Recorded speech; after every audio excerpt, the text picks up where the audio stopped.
Hello my tarot friends! Today I'm going to share with you my earthy decks, specifically tarot decks. What I classify as earthy is the decks that are somehow connected to Mother Nature, the decks that maybe have that Whichy vibe or druidy vibe or let's protect the earth vibe. So anything to do with Mother Earth and nature. And let's just start. I have a lot of decks to share with you today, and I'm gonna start with this one. So this is the Witch's Wisdom Tarot, and this deck, it's so earthy to me. Every time I use it, I feel like I am part of nature. I connect to the nature or Mother Earth on a very different level. It grounds me really deeply into the energies of Mother Earth and Earth Star Chakra even, and Root Chakra. Every time I use this deck, I feel like I step into these pictures and I am, the characters in the pictures. I love how there are many animals here as well as plants, and the way that humans communicate with the earth in this deck is so sacred, I'm gonna say. It's so respectful, and I absolutely love this about this deck. It is really special to me. I use this deck whenever I need grounding, whenever I really want to connect with Mother Nature. It does a marvelous job with that. So yeah, this is the Witch's Wisdom Tarot, my first earthy deck. The next deck that I'm going to show you is Forest of Enchantment Tarot. And this deck kinda brings similar vibes to the picture, but more in a fairy tale fantasy type of world. It literally is, like it says, it is the forest that is enchanted, and all the beings that come within that enchanted forest speak through these cards. I love this deck so much on many different levels.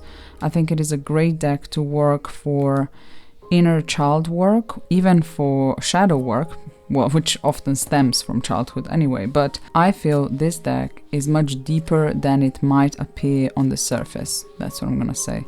It is very magical and enchanting, and it connects you to forest specifically and to the beings from the forest, the magical beings in the forest, the animals in the forest. I don't think it's very focused on plants, although there are some specifications about which plants are portrayed in certain pictures, but I think it is more focused on the beings and on the characters and animals in the pictures. This is a very wonderful deck for going into the dark, mystical, enchanted forest and working on your shadowy aspects or even the hidden aspects that come through in a magical way.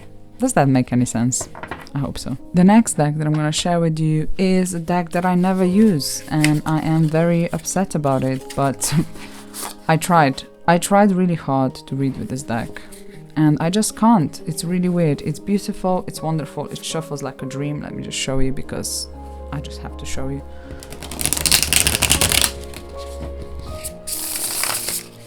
Literally shuffles like a dream. But I just can't work with it. The imagery is beautiful. It portrays animals in the natural environment, so it is very earthy, very connected to nature. But I don't know, maybe it's to do with the fact that each suit has just one type of animal. I don't know, although this should make it more readable, but it just doesn't to me. It does have all the symbology that Rider-Waite-Smith has, let's say, and it is beautiful. I mean, although this card to me looks more like a Judgment card than Six of Swords card, but hey, most of the cards make sense. I suppose it is an easy read from a theoretical perspective, but to me it just doesn't work. I decided to include this deck in this video because this is the only way I use this deck, is to show it to people. I think I'm gonna sell this deck at some point, because I know it is an indie deck and I know it's never going to be mass market, but I had it for months and I just never have been called to work with it, unfortunately. And it is right down my alley. Like, it reminds me of where I come from, the forest where I come from, and the animals are so known to me, and I generally love crows, I love squirrels, I love rabbits, and I love, what are the other ones? And I love foxes. Like, a fox fox is my spirit animal, you know, but it is definitely a very earthy deck, and I might just wait for a little bit longer before I pass it on, but I think it's gonna go. Next earthy deck is Tarot for the Great Outdoors. I mean, I don't think this deck actually needs an introduction into why this is an earthy deck. It literally is happening outdoors in nature, and you get the energies of the animals, of the people who are connecting with the Mother Nature in a very respectful way, in a very grateful type of way, and I love that about this deck.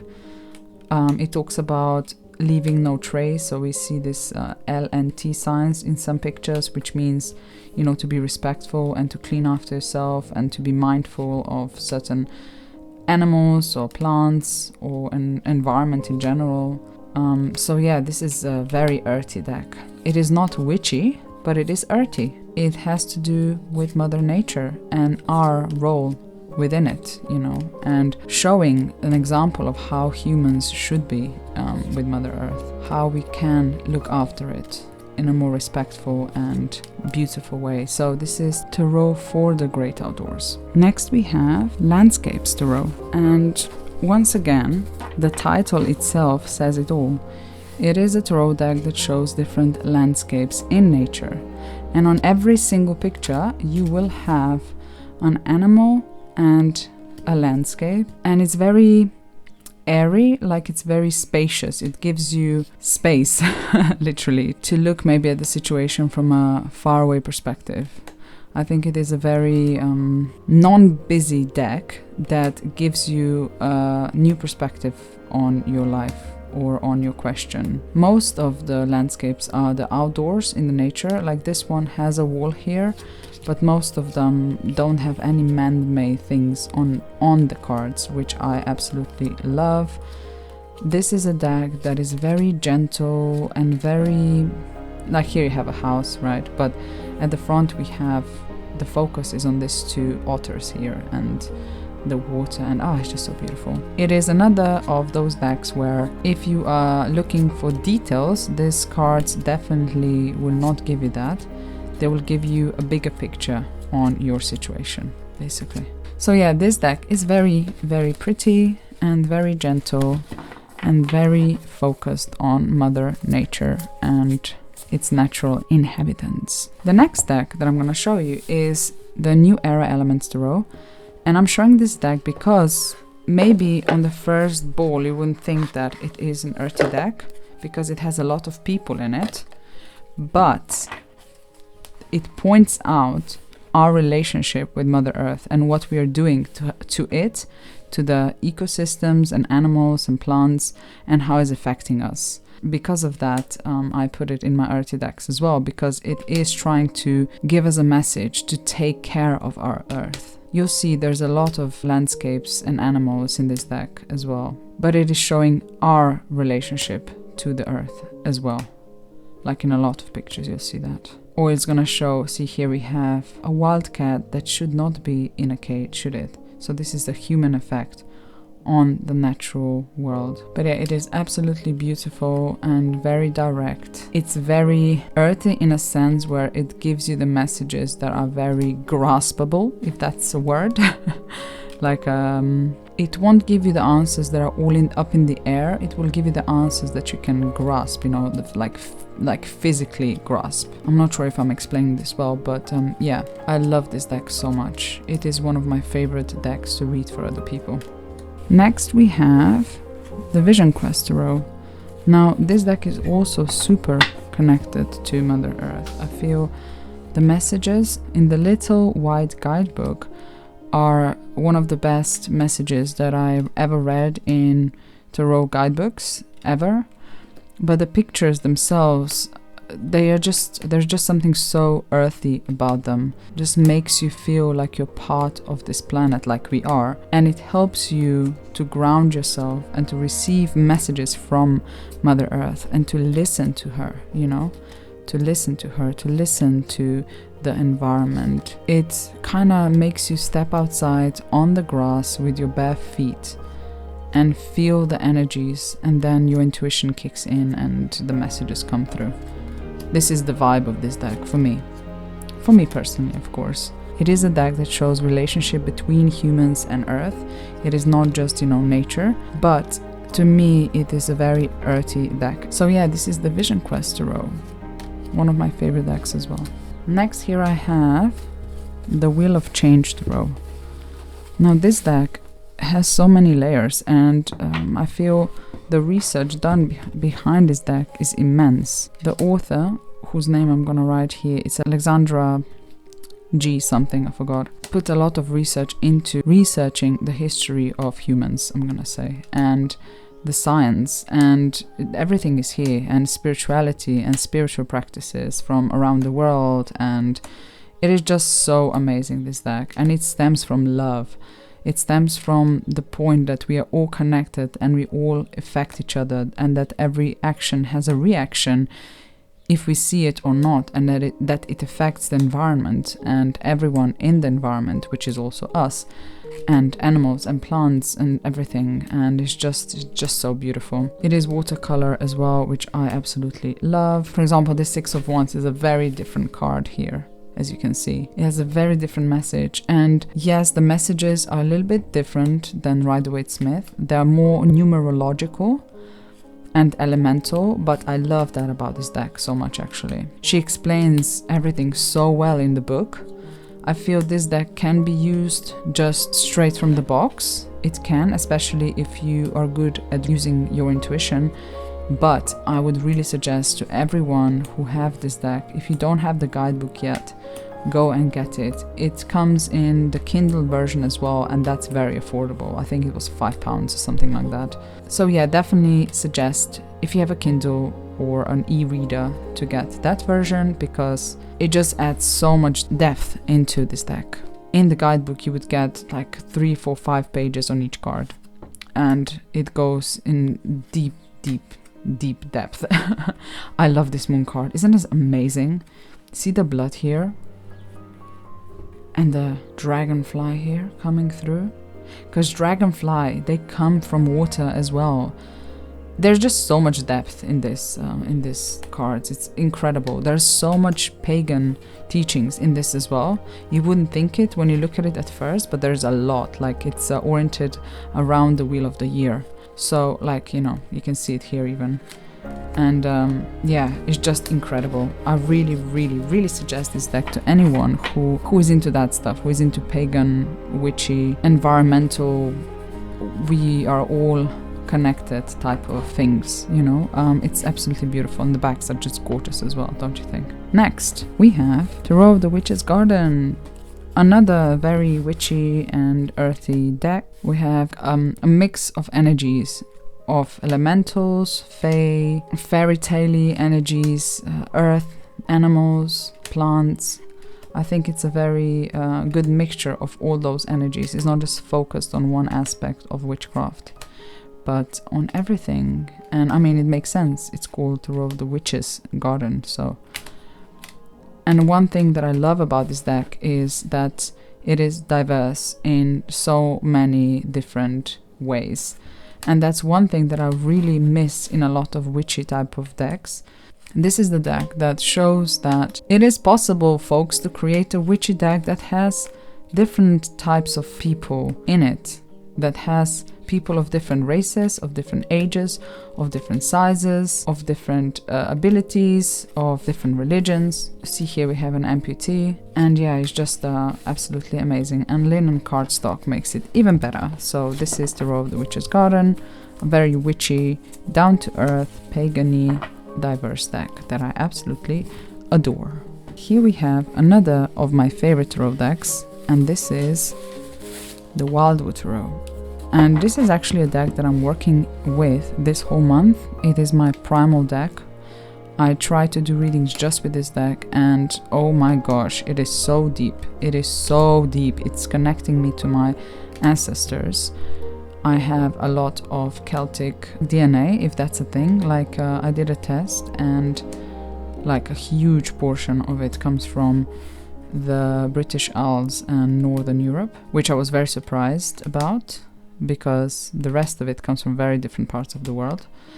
But this deck really helps to connect me with the forest, with the nature, with the spirits of the forest, with elementals, with fae, with just that magical, down-to-earth, druidy type of energy. And it is absolutely amazing.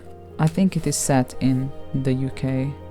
I'm not sure what time period, probably before Christ, I would say, because we don't have any influences of, or maybe it is around Arthurian time, or maybe just before that. Perhaps, I'm not sure, because I think we have Morgana there, and Morgana is in the story of Arthur, King Arthur. Morgana plays a big role in it, so it must be around that time, I suppose. We have a lot of animals in this deck. We have a lot of beings that are half human, half animals, and a lot of trees, a lot of a lot of beings from the depths of the forest. It is so good, this deck. It is so good. I really suggest to anyone who was scared or pushed away by the fact that it has a little bit of a different system to reconsider it and give it a try, because it is just so deep. I mean, especially if you're into this witchy, druidy type of things. I actually prefer this deck to the Druid Craft, although Druid Craft is the next one on our list, but I am so happy that I'm diving deep into this deck. I'm gonna do a deep review on it after I finish with April, but let's just move on to our next deck, which I just mentioned, Druid Craft Tarot, another very obviously druidy deck. It has it in its name. Yeah, this deck is amazing as well, don't get me wrong. It is absolutely incredible. It is Rider-Waite-Smith based, so it's easy to read, but you do have a lot of pagan and druid messages within it, especially if you own Druid Animal and Druid Plant Oracle.